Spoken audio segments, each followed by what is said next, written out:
Dark Universe has been announced. So if you've been, I don't know, living under a rock or something, you may not have heard of Epic Universe. It's Universal Studios' new park coming out in 2025, probably for the summer, but there's rumors they might be ahead of schedule. They have already announced the lands of How to Train Your Dragon. Super Mario Brothers. Yep. Celestial Park. Celestial Park is the new exclusive for the park. It's not based on any IP. It's like the main where you'll enter, and there's going to be some hotels, so like you could stay and like come right out into the park. I think that would be really cool. And they have Stardust Racers, which is a dueling coaster. But this is the one that I've been most excited for, Dark Universe. As a huge fan of the Universal Monster movies, Frankenstein being my favorite, and this seemed to be like, yeah, there's Frankensteins in my office here. He came from Universal. He's a popcorn bucket. That's true. Yeah. Again, for the YouTube audience, will find it. They'll get it. It was a Halloween Horror Nights bucket, but they kept it out for a while. So luckily it was still there when we went. At Christmas time. And we got it on sale for like $20 instead of $40. Yeah. So pro tip. Yep, my brother bought it for me for my birthday because I went to every place I saw it, I'd go up to it and I'd look at it longingly because I hate spending money on myself, especially on a plastic Frankenstein popcorn bucket. But after about the sixth time I did it, my brother was like, I'm just going to buy it for you. Knock it off. Stop making us stop and look at this popcorn bucket. Dark Universe. Discover a world of legendary monsters, from the experiments of Victoria Frankenstein to a twisted landscape where monsters roam. Dark Universe is a grim world of myth and mystery. And who's Victoria Frankenstein? Victoria Frankenstein, I believe, is a character they created for the park, although the name has popped up in various media. In this iteration, she is the great-great-great-granddaughter of Henry Frankenstein. Henry Frankenstein in the Universal movies is the doctor who created is Dr. Frankenstein. In the book, it's Victor.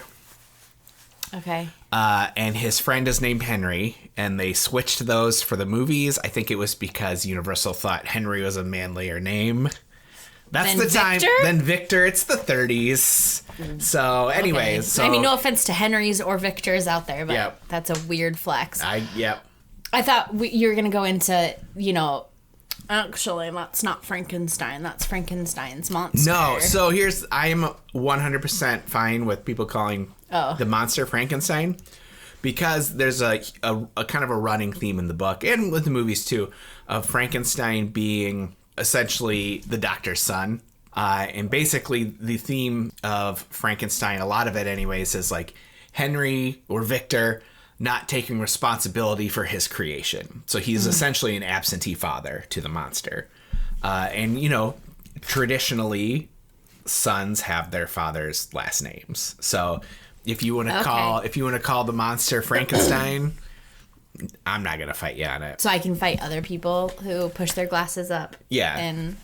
Yeah. So I have some clips that I pulled from Universal to show you. Fancy. And then we'll talk about it. That's fancy. Yeah. Okay. So here's the first one. This one is about Monsters Unchained.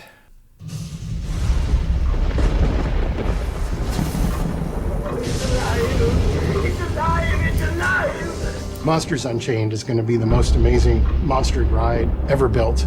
We've never opened these doors to Frankenstein Manor. The thrills of the attraction, the chance to meet all of our classic monsters in a new and exciting way. Inside Monsters Unchained, the Frankenstein experiment, you're going to see things that defy what you know of as a theme park attraction. There's a new resident in Manor, and her name's Victoria Frankenstein. Victoria Frankenstein is the great-great-granddaughter of Henry Frankenstein. You don't know if Dr. Victoria is good or bad, but she does want to bring good to the name Frankenstein again. Every night inside the manor, Victoria is conducting these experiments. You're going to see that she's captured all of the Universal monsters and wanting to control them. Dracula's got other plans. Monsters Unchained has the most technologically advanced animated figures that have ever been built. They are visceral, they are powerful, they are intense. The technology we are using is cutting edge. We literally use every technology I could possibly think of And then we realized we needed to invent new technology. Imagine what could happen in a Monsters ride when there's a sense of touch. You'll literally be able to feel characters breathing. You want to ride this ride as almost a badge of honor that I can do one of the scariest rides that we've created. I'm so excited. That's like big. For them to say it's the scariest one they've ever created, knowing that like Velocicoaster exists, and I don't know. Yeah, so that one is like the marquee attraction for the Dark Universe. Monsters Unchained, the Frankenstein experiment. As I said, Dr. Victoria Frankenstein continues her the work of her ancestors deep below the family estate. A demonstration of her experiments to control monsters go awry when Dracula leads a revolt of enraged monsters, including the Wolfman, the Mummy, the creature from the Black Lagoon, and more. I have 2 notes. Yes. This is a lot like My Dream Villain Castle at Disney. Okay. So do you think someone heard it like a couple weeks ago and was like, put it together that fast? That's right. Yeah, it's quite possible. And 2, I really hope Jenna Ortega gets some credit, because I feel like they were like, Dr. Victoria is just her. Yeah. I mean, that's possible. It also features the Phantom of the Opera's organ, which has 14 individual flame points that shoot vertical flames over 3 feet in the air and dance in synchronicity with organ music. That'll be spooky. This is a thrill ride / motion simulator with a 48-inch height requirement. So that's 4 feet, similar to Tron or Rock and Roller Coaster and Forbidden Journey. So it'll probably have a harness? I would assume so. Does it go upside down? I don't know. What makes me very nervous is how motion sick I got on Forbidden Journey. I've never been that motion sick before or since. So it makes me nervous. This ride I'm so excited for gives me Forbidden Journey vibes. But on the listing of the site, because this is how Universal categorizes them, Forbidden Journey is also listed as a thrill ride / motion simulator, but it also lists it as a 3D, 4D experience. And Monsters Unchained, as of now, is not listed as one. So I'm hoping it won't be so crazy that I'm going to want to get sick. Yeah. Well, and now that you know that, you can prepare with some Dramamine. Yeah. Those like bands. You know, there's stuff that you can do. Yeah. But yeah, I'm so excited. It looks really impressive. I think of like how impressive like Rise of the Resistance is. And I think this has the opportunity to be Epic Universe's Rise of the Resistance, if that makes sense. Okay, now we're going to take a look at the next ride. There are 2 rides in Dark Universe. This is the second one. Curse of the Werewolf follows the same story arc as our classic film, The Wolfman. It takes place in an area that's really been taken over and inhabited by our mystics. And you see here the new Maleva. And Maleva gives you bad news that you bear the curse of the werewolf. You're immediately put in a wagon and sent out into the woods. This is an incredibly thrilling, family-friendly spinning coaster. It's absolutely going to be fun. I can't wait. This seems like a back-to-back coaster. So it's like Toy Story Mania. Oh, Toy Story. Okay, I see what you're saying. Toy Story Mania as a roller coaster. Yeah. And it spins as you go around it. So like if you'll go backwards at some spots and you'll be forward at some spots. One thing that just comes to mind is there's a part in the video in the concept art where as you go through this kind of like barn looking structure, you see there's what I'm going to assume is an animatronic werewolf ahead. And in some of the concept art, it looks really big. And it just makes me think of that Yeti they never got to work over on Expedition Everest. But even if it's just sitting there and doesn't like do anything, it's still going to be spooky. So beware as you face the curse of the werewolf, which sends you spinning and speeding through deep woods that werewolves call home. Maleva, leader of the Guild of Mystics, I'm assuming based on Maleva, the old gypsy woman from the Wolfman, which I understand we're not supposed to say gypsies, but in the movie they say gypsies, so I'm trying to say... That doesn't make it right. I'm sticking with the canon. No. She was defined as a gypsy in there. Maleva, leader of the Guild of Mystics, welcomes you to a secluded wagon camp. Here you're warned of the creatures who prowl the deep woods, Before long, you're writing Curse of the Werewolf, surrounded by glowing eyes and gnashing teeth. You'll spin and weave through the forest as you attempt to escape a pack of werewolves. This is a thrill ride, 40-inch height requirement, so that's similar to Big Thunder Mountain. Tiana, Rise of the Resistance, those are all also 40-inch height requirements. It goes 37 miles an hour, which is faster than Big Thunder Mountain, but slower than Slinky Dog.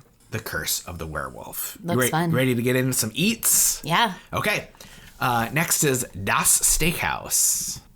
Das Steakhouse is a restaurant that's operated by the familiars of vampires. It's centered around the story of Dracula and vampires themselves. As you enter as a guest, you're going to get fed, and you might be scoped out by vampires. We will have steaks, on steaks. We're creating entertainment for families, and we're creating entertainment for those who want to conquer their fears. You can get in a coffin. That is weird. Yeah, it's just like a photo op. That's weird. Okay, so if you're unfamiliar with what a familiar is in the world of vampires, basically they're kind of like human henchmen of vampires. So if you're thinking like Dracula, Renfield would be one. If you watch, What We Do in the Shadows, Guillermo would be one. These are humans that have some kind of symbiotic relationship with the vampires. Usually, sometimes they're under their spell, but sometimes they're just tempted by like the idea of power. And their kind of jobs is to, sometimes it's luring humans into a trap so the vampires can eat them. But also it's things like watching over their body during the day so nobody comes and stabs them with a stake while they're sleeping. Stuff like that. That's a familiar. In this case... So Suki. Suki. Yeah, I can never say that. She would have been... Yeah, I get you. Yeah. His familiar. Yeah. Shrouded in mystery, Das Steakhouse is an old inn and dining hall built over the ruins of ancient catacombs. Here you can enjoy a meal surrounded by vampire artwork and artifacts. In fact, the restaurant is run by vampire familiars or servants. Just don't venture down to the catacombs below, or you might find yourself on the vampire's menu.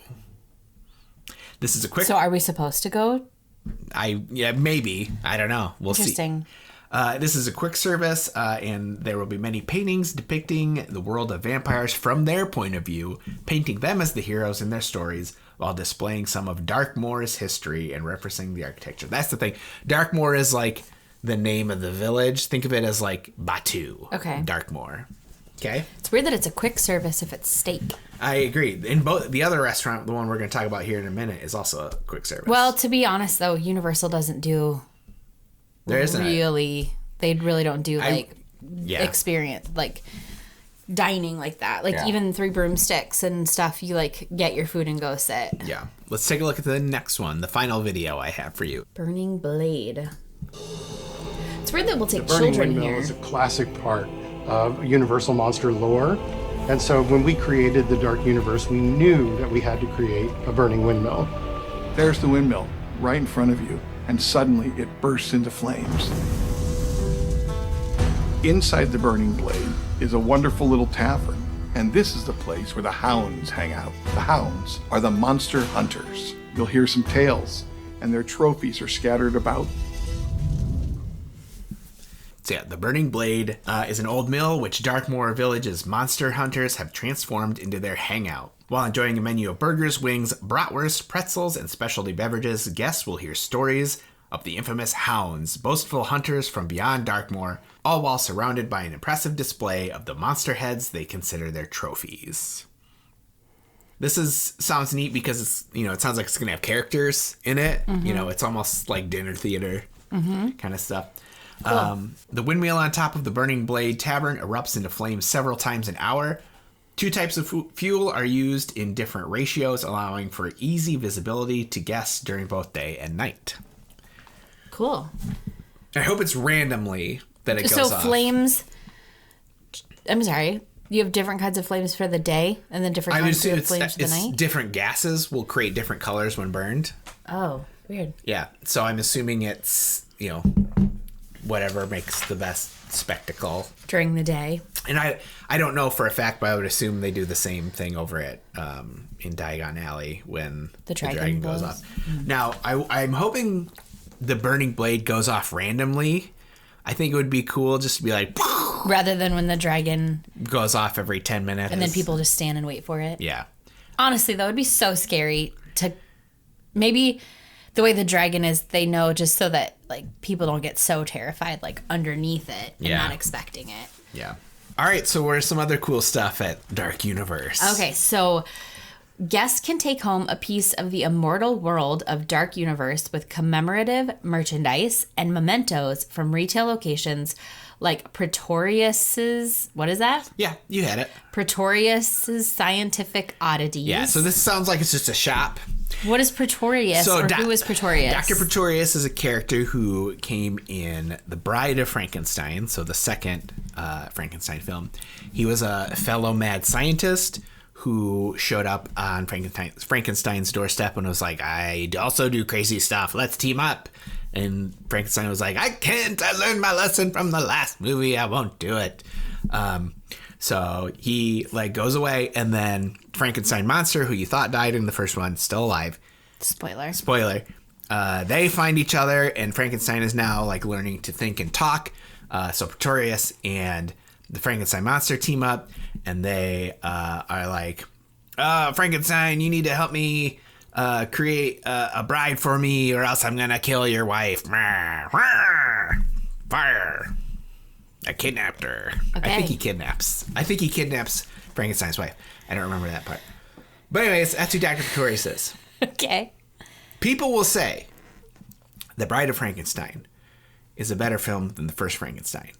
That's nonsense, because when Dr. Pretorius shows up to show off his crazy experiments, he's like, look at these tiny people I've created in jars. And they're just like tiny people in jars. And it's like, what are we watching? What movie is this where we just have tiny people in jars? That's terrible. Anyways, that's my Bride of Frankenstein rant. And there's not enough Bride of Frankenstein in that movie. Okay. One more thing. No, we'll get to it later. At Darkmoor Monster Makeup Experience, Dr. Pretorius's old lab has been converted into a parlor to continue the spirit of his tormented experiments. Here, skilled artisans use their talents to experiment on customers and release their inner love of universal monsters, be they werewolves, vampires, mummies, or something even more fashionably monstrous. Spooky. Mm-hmm. I would do this. So yeah, they tested this out over at Universal Studios, Florida, by like the Monster Makeup Show. This is where you'd go and get your face painted for like a couple $100. But it's not like face painted like you'd find at like a carnival, a local place. It's like makeup face paint, like a real like. Yeah, they have like professional award-winning makeup artists doing this. Yeah, like the people that are on Face Off. Yeah. Not really. I don't know that that's true, but it's like that level of makeup. Okay, you can also find characters roaming and doing meet and greets, including Frankenstein's monster and his bride, Igor, the Invisible Man, a courageous monster hunter, or a musician who may regale you with songs about the village. Feel free to say hello and take photos with them, but be aware, you never know who or what may be lurking in the shadows. Yeah, this makes me think there's going to be more characters roaming around. Yeah, this is something that I wish Galaxy's Edge would do more of. I wish just Disney in general would have. Disneyland does a very good job of like you just walk in and bam, there's like Captain Hook or, you know, someone else just like walking around. Yeah. But at Disney World, you have to like go wait in line, find them. You feel pressured to like talk because you know how long you waited in that line. Yeah. And then move on. Yeah. But like, I know they do have like scheduled meet and greets, especially like in the concept art for this, they had Frankenstein's monster and his bride. But I like the idea of having characters like filling out the world. Mm-hmm. You know, people who aren't necessarily from a movie. They're just a citizen of the land. To make it feel more like more immersive. Yeah. Mm-hmm. And that's something it's lacking at Galaxy's Edge. And I think it was something originally they were going to do when they pitched Galaxy's Edge, but just for whatever reason didn't do. I think it's because, and I could be making this up, but I feel like it was because it was so popular and like park admission now compared to where it was years ago is just like not it. There's so many people. Yeah. And I think having more opportunity for people to like block walkways or like stop and do stuff is what like stops them. Because again, Disneyland does do a bit more. So yeah, because Disneyland has less attendance than Disney World. You love monster movies. You could just go. Yeah. I won't even give you... If you want more information on Frankenstein, Beau made a whole video on his love of Frankenstein. I'll put a link probably over here. Over here. It's very confusing. I don't know where it goes. I'll put a link in the description of this video to my video I made about Frankenstein, and specifically the book. I won't get into my rant about how they're... Go ahead. Okay. They are... Universal over the years has little revisionist history on the relationship between the monster and the bride of Frankenstein.